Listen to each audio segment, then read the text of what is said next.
The most underrated habitat management improvement, guys, none of you do it. None of you do it. A lot of you guys are afraid of it. I see it probably used on maybe 5% of my clients' properties, even though I specifically tell people it's probably the best thing that you can do for habitat on a given property. Fire. Burning.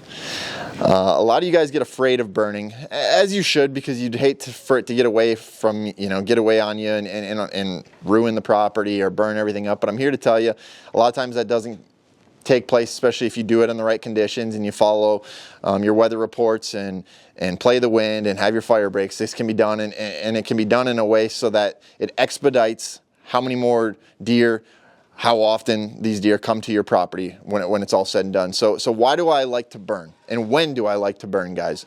The main time that I really love to burn on a given property is the year after a timber harvest. So let's say you had a logger come in and he did a select cut. He removed 16-inch minimum trees, and now we got some tops laying around and it's kind of messy from that standpoint, and maybe you're trying to clean it up a little bit.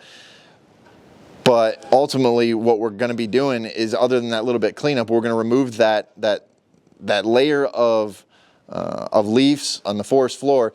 And if we remove that second canopy, I'll call it, let's say that the logger comes in, he removes the first canopy, aka the canopy of the trees, so now sunlight can at least hit the leaves, and we remove those leaves by burning. Now we have a fresh seed bed in which dormant seeds of native species can come in, thrive, germinate, and give you a super diverse wildlife habitat portfolio, we'll call it. So the nice thing about coming in and doing these burns is it's going to remove a lot of the invasives that would otherwise take over. Let's face it, depending where you are in the country, your autumn olives have overtaken your property. That's an issue. Your honeysuckles have overtaken the property. That's an issue. This is going to ensure that there's more diversity. Is there a word that we talk about more in the whitetail industry as far as habitat goes than diversity? How do you create diversity, guys? Light a match. Light a match after your timber stand improvement projects, whether it be logging, whether it be girdling, whether it be all these different times. And even if we didn't do a timber stand improvement project, to still go in and remove that one layer of leaves that has been there for years and years and years will allow so much more diversity to take place in this given area. And the more diversity to take place in a given area, the more likely you are to have mature deer spending time in these given areas. So now I'm going to take this a step further, guys. How often should we burn?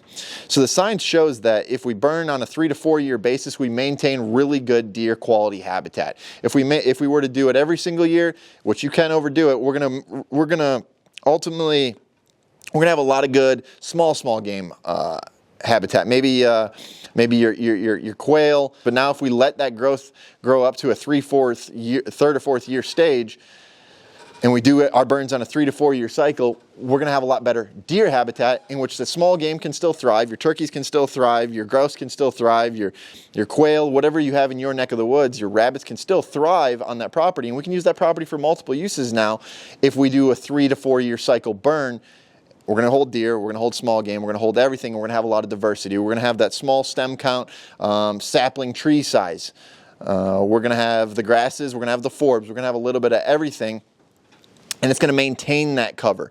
Everybody talks about the heyday. Yeah, back after we got it logged 3-4 years ago, it was great, but then it overgrew and now it's not good anymore.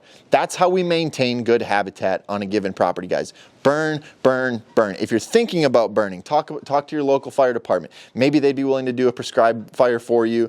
It's training. Maybe we bring on an actual burn crew that is insured so that if something were to get out of hand on the property, at least they're insured and they can cover their butt and make sure that everything went smooth. But otherwise, if you guys are willing to take the precautions, do your research, pay attention to your weather reports, the wind directions, create your fire breaks, a lot of you guys can go out there and do it yourself. Just have a handful of buddies, some backpack sprayers, a couple of UTVs, and some walkie-talkies, guys, and I think a lot of you are going to be able to reap the benefits of prescribed fire.